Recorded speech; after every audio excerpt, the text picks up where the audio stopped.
Hi, I'm Paul Haydocy with Road Adventures, and today I'm going to show you how to utilize your generator for your Class C motorhomes.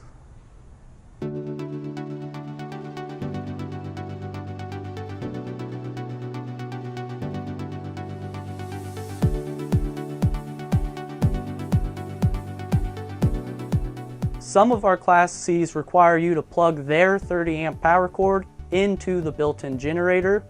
We will specify which generator you have during your actual walkthrough. The easiest way to start your generator is to locate your generator control panels inside your Class C.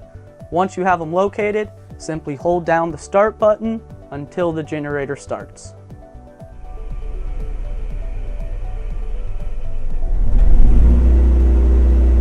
Thank you for watching. To check out more how-to videos, visit our YouTube page or go to roadadventures.com and start planning your next Great American Getaway.